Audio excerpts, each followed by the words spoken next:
Obulapuram mining ఇనుప గనుల అక్రమ తవ్వకాల కేసులో విచారణను పాస్ ఓవర్ చేసింది సిబిఐ కోర్టు. 14 ఏళ్ల తర్వాత ఇవాళ తుది తీర్పు వెల్లడించనుంది సిబిఐ కోర్టు. దీంతో కోర్టుకు గాలి జనార్దన్ రెడ్డితో పాటు సబితేంద్రారెడ్డి హాజరయ్యారు.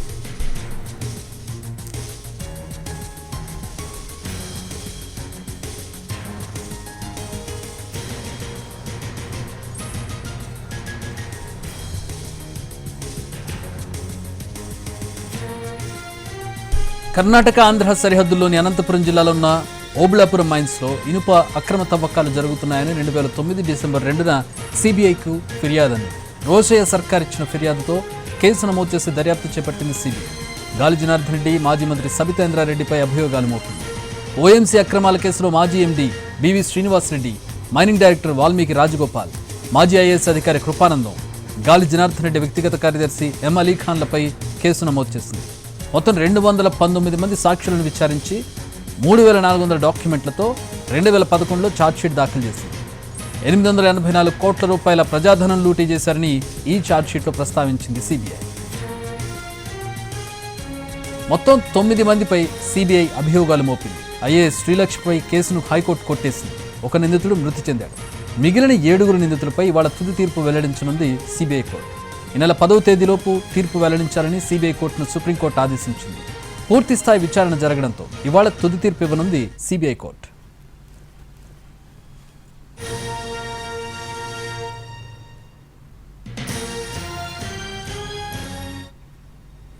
ఓబుళాపురం మైనింగ్ ఇనుప గనుల అక్రమ తవ్వకాల కేసులో ఈరోజు తుది తీర్పు ఇవ్వనుంది. 14 ఏళ్ల సుదీర్ఘ విచారణ జరిగింది. ఇవాళ తుది తీర్పు వెల్లడించనుంది సిబిఐ కోర్టు. దీనికి సంబంధించి మరిన్ని వివరాలు అందించడానికి మా ప్రతినిధి రాధాకృష్ణ జాయిన్ అవుతూ ఉన్నారు.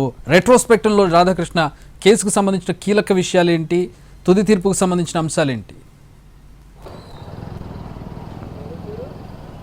కొద్దిసేపటి క్రితం వరకు కూడా సిబిఐ కోర్టు న్యాయమూర్తి ఈ కేసుకు సంబంధించిన దాంట్లో జడ్జిమెంట్ డిక్టేషన్ చేయడం జరిగింది. కొంచెం కరెక్షన్స్ ప్రస్తుతం చేస్తూ ఉన్నారు. ఆ కరెక్షన్స్ పూర్తయిన తర్వాత లంచ్ తర్వాత జడ్జిమెంట్ వచ్చే అవకాశం అయితే కనబడుతుంది. ఈ కేసులో ఇప్పటికే నిందితులుగా ఉన్న వారందరూ కూడా ప్రస్తుతం సిబిఐ కోర్టుకు వచ్చారు. వాళ్ళంతా ఉదయమే సిబిఐ కోర్టుకు రావడం జరిగింది. ప్రస్తుతం కొన్ని కేసులు రెగ్యులర్ కేసులు కొనసాగుతున్నాయి. వీటి తర్వాత ఈ కేసు వచ్చే అవకాశం ఉంది. అది కూడా మధ్యాహ్నం తర్వాతనే వచ్చే అవకాశం ఉంది. ఈ కేసులో మొదటి నిందితుడిగా శ్రీనివాస్ రెడ్డి ఉన్నారు. ఆ తర్వాత గాలి జనార్దన్ రెడ్డి, రాజగోపాల్, కృపానందం, సబితేంద్రారెడ్డి, మాజీ ఐఏఎస్ అధికారి శ్రీలక్ష్మితో పాటు మిగిలిన వారు ఇలా మొత్తం 9 మంది వరకు కూడా ఉన్నారు. ఇందులో ఒకరు లింగారెడ్డి చనిపోవడం జరిగింది. అలాగే ఐఏఎస్ అధికారిని శ్రీలక్ష్మికి సంబంధించి హైకోర్టు నుండి ఆమె డిశ్చార్జ్ తెచ్చుకోవడం జరిగింది. దాంతో మిగతా వాళ్ళందరికీ సంబంధించి ప్రస్తుతం ఇవాళ జడ్జిమెంట్ రాబోతుంది. దీంతో ఉత్కంఠత అయితే కొనసాగుతుంది. ఏం చెప్పబోతుంది సిబిఐ కోర్టు అన్న దానికి సంబంధించి.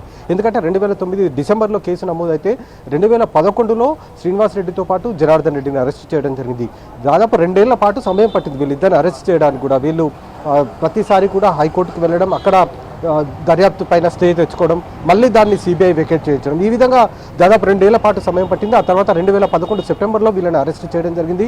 దాదాపు 3.5 ఏళ్లకు పైగా కూడా వీళ్ళు చెంచల్గూడ జైల్లోనే ఉన్నారు. శ్రీనివాస్ రెడ్డి, గాలి జనార్దన్ రెడ్డి వీళ్ళిద్దరు కూడా 2015 సెప్టెంబర్ తర్వాత వీళ్ళు బయటికి రావడం జరిగింది. ఇప్పుడు ఈ కేసు తుది తీర్పు రావడానికి కూడా సుప్రీంకోర్టు ప్రధాన కారణంగా మనం చెప్పుకోవాలి. ఎందుకంటే సుప్రీంకోర్టుకి గాలి జనార్దన్ రెడ్డి వెళ్ళడం జరిగింది. అతను కడపతో పాటు అతనికి సంబంధించిన బళ్ళారి ప్రాంతానికి వెళ్ళొద్దంటూ గతంలో కింది స్థాయి కోర్టు సిబిఐ కోర్టు ఆదేశాలు జారీ చేసిన నేపథ్యం ఉంది. కాబట్టి అది స్టే ఇవ్వాలి, దాన్ని ఎత్తేయాలంటూ కూడా సుప్రీంకోర్టుకు వెళ్ళడం జరిగింది. దానిపైన సుప్రీంకోర్టు ఈ 14 ఏళ్ల పాటు ఎందుకు విచారణ సాగింది అన్న దానికి సంబంధించి ఈ నెల అంటే మే 10వ తేదీలోపు తుది తీర్పు ఇవ్వాలంటూ కూడా ఆదేశాలు జారీ చేయడంతో ఇవాళ ఈ కేసుకు సంబంధించిన తుది తీర్పు రాబోతుంది.